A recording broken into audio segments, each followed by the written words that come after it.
Welcome to the TopRank Marketing Digital Marketing News Roundup. I'm Tiffany Allen. Y como siempre, yo soy Joshua Knight. That was really good. Yeah, well, I'm trying to adapt our content to a global audience. Is it working? I don't know.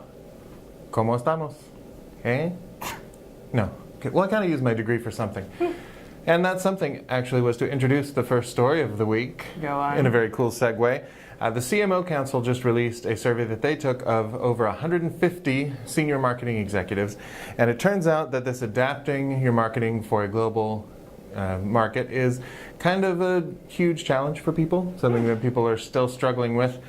The report first off said that 67% of these CMOs said that digital advertising is the most important part of their marketing mix. Much in the way that breakfast is the most important meal of the day, Fair. although with less cereal involved. 45% say they have multiple creative partners that are helping them with the digital marketing mix. So we're talking website design, content, paid, social, all that stuff. People need help. Need a little help. Only 13% said that they had one or fewer creative partners with their marketing. So I thought that was interesting. But talking about the global content and adapting your content globally, 37% of them said that their brand was not doing well adapting brand content to different markets. Only 32% said that they were doing well. So 30 odd, a third of them were somewhere in the middle there. But the preponderance is people are having a little trouble with this. That may be because only 18% of them say they have done a formal assessment of their creative delivery process and the marketing supply chain.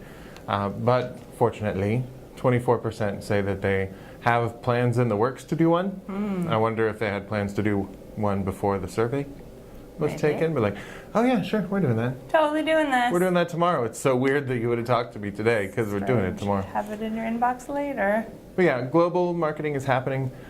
If your message needs to reach different markets, odds are you're going to need some teams in different markets to avoid embarrassing mishaps and to keep your company agile as you expand to those markets. Fair enough. Says the CMO Council, and so says I. So say we all. Yes.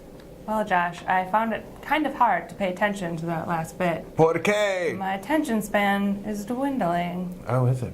What were we talking about? An infographic from HubSpot actually recently revealed that although attention spans are dwindling, the way to get someone's attention is email. True story. So over the past 6 years, time spent reading individual emails has actually increased by 7%, which is, like a couple seconds, but still. Yeah, we'll take any 7%. second that we can get for an eyeball. Absolutely. Or two. Maybe even 3. Sure. Whatever. So mobile readers have actually spent more time as well reading email versus past years, which is, kind of a thing. Everyone's like, oh, on mobile, everyone scrolls and no one pays attention, but email is the way. So a few pieces of advice from this infographic, which you can see, of course, in the news roundup as well, is to use bullets and subheadings and headings to separate out content so folks know what they're looking for. They spend less time searching, more time reading the part that's interesting to them. Making it mobile friendly, of course, as we've talked about 400 times. Still very important, people. And then, of course, using compelling images or other visual cues to get folks to pay attention. So the way to get people to read an email is to make sure they do as little reading as possible. Animated GIFs. Right. Just not with a lot of text on them. No. I feel like email may be one of the few places that people are actually seeing content that's longer than like a couple of paragraphs these days. Fair enough. Although Facebook seems like they're looking to change that ever so slightly. Go on. Facebook is getting ready to test paid subscriptions on its site with sites like the New York Times and The Economist, Washington Post. These are all publications who, in their website, they have kind of a metered approach where you read an article, they don't mind. You read a couple articles, they'll say, this isn't free. You read 3 articles or 4, and then suddenly you get a paywall that says, and I love the New York Times one says, it seems like you're really enjoying the New York Times.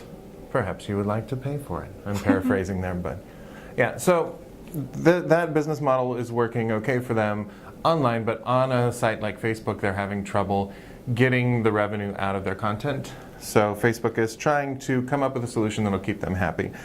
In the model that they're testing, the publications will control the pricing of their offering. They will get access to subscriber data. That was something that they and Facebook were kind of tussling about. So That's good. That is great. The problem, though, is Facebook wants a uniform user experience where you can like bundle 7 publications and pay in, whatever crazy Facebook currency people are using nowadays, like Farmville wheat or something. Yeah. Probably the wheat. It's got the best exchange rate. But the publications want to preserve their business model. So right now, this seems to be a little bit of a tough sell. Executive from the New York Times said they're not so far seeing a great upside to this plan. So Facebook has a ways to go. But they are planning on rolling this out in late 2017 with some select publications, and then in 2018 taking more of a broader role. So I mean, this could change the way that people consume content in the internet age. It could be a different model for content being able to pay for itself.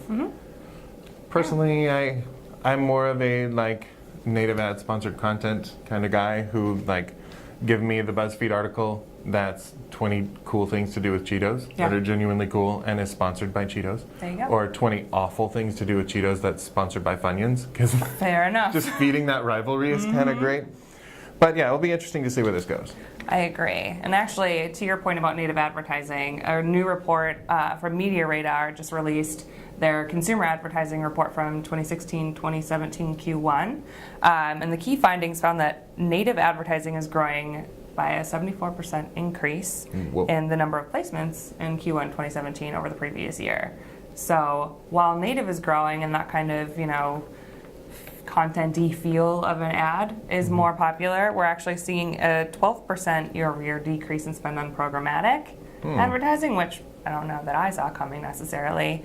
And surprisingly, print ad spend is down by another 6%. No puede ser. I know.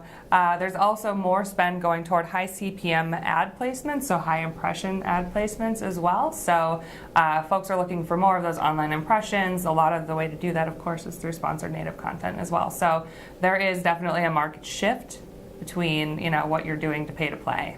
I wonder if programmatic is going to slide into its little trough of disillusionment. That classic where you have the like expectations, and then as you get implementation, people go, oh, this isn't magic unicorn stuff, and then like, oh, here's how we use this.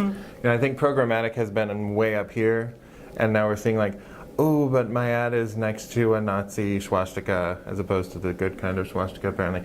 But oh, here's how we get this and make it work. So I think we may see a dip in it before it gets huge again. I don't think that's a reason to ditch it. I think it's a reason to find those best practices and get smart about it. Agreed. Well, that's all we have for you for the news this week. We'll be back next week with more top digital marketing news. But if you need more, you can follow TopRank on Twitter at TopRank, or follow me at Tiffany_Allen. Y en el Twitter, yo soy, and Knight Writes, that's NITEWRITES. And we'll see you next week. Adios. Bye.